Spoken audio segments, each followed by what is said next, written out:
সুপ্রিয় দর্শক, আসসালামু আলাইকুম।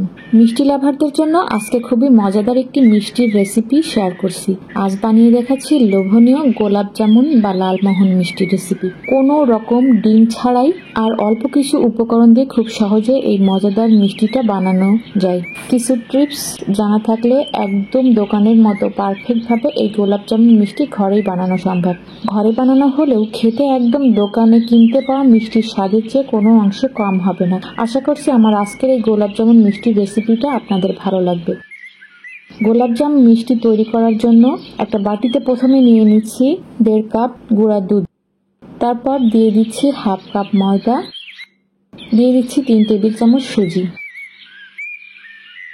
1 চামচ বেকিং পাউডার, 1/4 টিস্পুন এলাচ পাউডার। তারপর এই শুকনো উপকরণগুলোকে খুব ভালো করে মিক্সড করে নিচ্ছি। যখন মেশানো হয়ে যাবে তখন এর মধ্যে দিয়ে দিচ্ছি 2 টেবিল চামচ ঘি। ঘিয়ের বদলে এখানে তেলও ব্যবহার করা যাবে, তবে ঘি ব্যবহার করলে মিষ্টির স্বাদটা খুবই ভালো আসবে। তারপর এর ঘিয়ের সাথে শুকনো উপকরণগুলোকে ভালোভাবে মিক্স করে নিতে হবে। একটু সময় নিয়ে ভালোভাবে এগুলোকে মেশাতে হবে। খুব ভালোভাবে এটা মেশানো হয়েছে কিনা বোঝার জন্য কিছুটা মিক্সার হাতের মুঠোতে এভাবে চেপে ধরলেই, যদি দেখেন এরকম দলা বেঁধে যাচ্ছে আবার চাপ দিলেই সাথে সাথে ভেঙে যাচ্ছে, তাহলে বুঝতে হবে মিক্সারটা একদম পারফেক্ট হয়েছে। তারপর এই শুকনো উপকরণগুলোর মধ্যে দিয়ে দিচ্ছি আগে থেকে জাল করা ঠান্ডা 1/2 cup liquid milk. Liquid milk একবারে না দিয়ে অল্প অল্প করে মিশাতে হবে, যাতে ডোটা একদম লিকুইডই না হয়ে যায়। আর মিষ্টির জন্য এটা একটা পারফেক্ট ডো বানানো যায়। তো আমি 3 থেকে 4 বার করে দুধটা মিশিয়ে নিয়েছি। তারপর একটু ভালোভাবে মথে এরকম আঠালো ডো বানিয়ে নিয়েছি। দেখতেই পাচ্ছেন ঠিক এইরকম আঠালো হয়েছে। তো এখন একটা চামচের সাহায্যে হাতটাকে মুছে এই ডোটাকে আমি 15 মিনিটের মতো রেস্টে রেখে দিচ্ছি।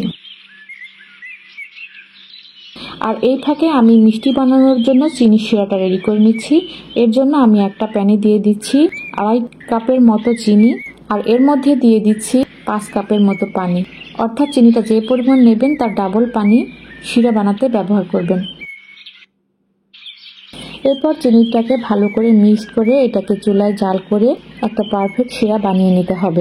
এ পর্যায়ে চাইলে শিরার সাথে আপনারা কিছু এলাচও দিয়ে দিতে পারেন, তবে আমি দিচ্ছি না, কারণ মিষ্টির ডোতে আমি এলাচের গুঁড়া ব্যবহার করেছি। এখন নেড়ে চেড়ে শিরাটা জাল করব ফুটে আসা পর্যন্ত। যখন চিনির শিরাটা ফুটে এসেছে ঠিক এ পর্যায়ে চুলার জালটা অফ করে প্যানের ঢাকনা লাগিয়ে এটাকে সরিয়ে রাখছি, যাতে শিরাটা ঠান্ডা না হয়ে যায়। 15 মিনিট পর মিষ্টির এই ডোটা দেখেন সেট হয়ে গেছে। এখন এই ডোটাকে আরো একটু ভালো করে হাত দিয়ে আমি মথে নিচ্ছি, যাতে করে মিষ্টির শেপগুলো দিতে সুবিধা হয়। এটা মথা হয়ে গেছে। এখন আমি একটা চামচ দিয়ে মেপে সমান করে ডো নিয়ে মিষ্টি বানিয়ে নিব। আমি 1 টেবিল চামচ সমান করে ডো নিয়ে মিষ্টি তৈরি করে নিচ্ছি। আপনারা আপনাদের পছন্দ মতো শেপ দিয়ে মিষ্টিগুলো বানিয়ে নেবেন। তো এই যে একটু করে ডো নিয়ে গোল করে শেপ দিয়ে হাতের তালুতে চেপে সবগুলো মিষ্টি আমি বানিয়ে নিয়েছি। এখন এগুলো ভেজে নিতে হবে। তো এর জন্য আমি পরিমাণ মতো তেল একটা প্যানে দিয়ে হালকা গরম করে নিয়েছি, আর এই মিষ্টিগুলো ডুবো তেলেই ভাজতে হবে। এখন সবগুলো বানিয়ে নেওয়া মিষ্টি তেলের মধ্যে দিয়ে দিচ্ছি। এই অবস্থায় তেলটা কিন্তু হালকা গরম আছে, আর চুলার জালটাও কিন্তু লো অবস্থাতে আছে। অতিরিক্ত গরম তেলে বা হাই হিটে মিষ্টিগুলো ভাজতে যাবেন না, তাহলে মিষ্টিগুলো উপর দিয়ে পুড়ে যাবে আর ভিতরটা কাঁচা থেকে যাবে। তাই লো হিটে ডুবো তেলে মিষ্টিগুলো আস্তে আস্তে ভাজতে হবে। 2-3 মিনিট পর পর কড়াইটা ধরে একটু দুলিয়ে দিয়ে মিষ্টিগুলো ভাজতে হবে। কোনো প্রকার চামচ এখানে ব্যবহার করতে যাবেন না, তাহলে মিষ্টিগুলো ভেঙে যাবে। তো আমি 3-4 বার কড়াইটা ধরে একটু দুলিয়ে দিয়েছি, আর লো হিটে মিষ্টিগুলো ব্রাউন না হয়ে আসা পর্যন্ত ভেজে নিয়েছি। যখন মিষ্টিগুলো ব্রাউন কালার ধারণ করতে শুরু করেছে এ পর্যায়ে একটা চামচ দিয়ে ঘুরিয়ে ঘুরিয়ে মিষ্টিগুলোকে লাল কালার হয়ে আসা পর্যন্ত ভেজে নিয়েছি। এভাবে করে চামচ দিয়ে ঘুরিয়ে ঘুরিয়ে মিষ্টিগুলো ভাজলে সব দিকে সমানভাবে ভাজা হবে। তো এগুলো আমার হয়ে গেছে। এর থেকে অতিরিক্ত আর ভাজার দরকার না। মিষ্টিগুলো ঠিক যখন এরকম লাল হয়ে এসেছে তখন মিষ্টিগুলোকে আমি তেল থেকে তুলে নিচ্ছি। এখন যে চিনির শিরাটা আমি রেডি করে রেখেছিলাম সেটাকে আবার একটু গরম করে নিয়েছি। তারপর চুলার জালটা বন্ধ করে দিয়ে এই শিরার মধ্যে ভেজে রাখা মিষ্টিগুলো দিয়ে দিচ্ছি। দিয়ে এটাকে প্রথমে আমি 10 মিনিট এভাবে রেখে দেব।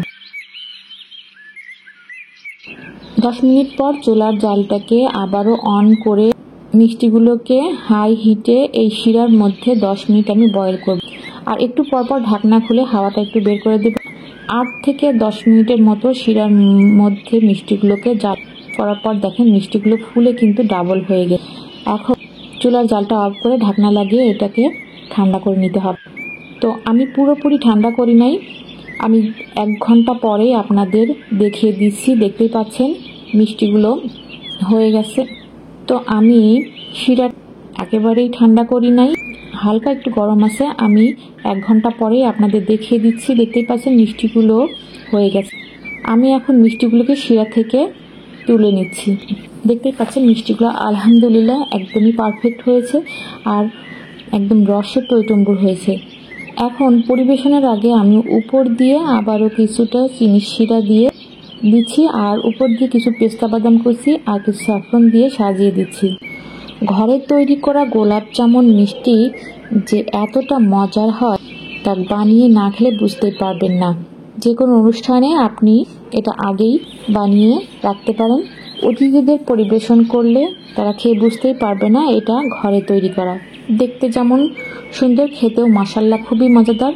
আমি একটা মিষ্টি আপনাদের কেটে দেখিয়ে দিচ্ছি। দেখতেই পাচ্ছেন একেবারে রসে ভরা টইটুম্বুর দোকানের স্বাদে গোলাপ জামুন মিষ্টি।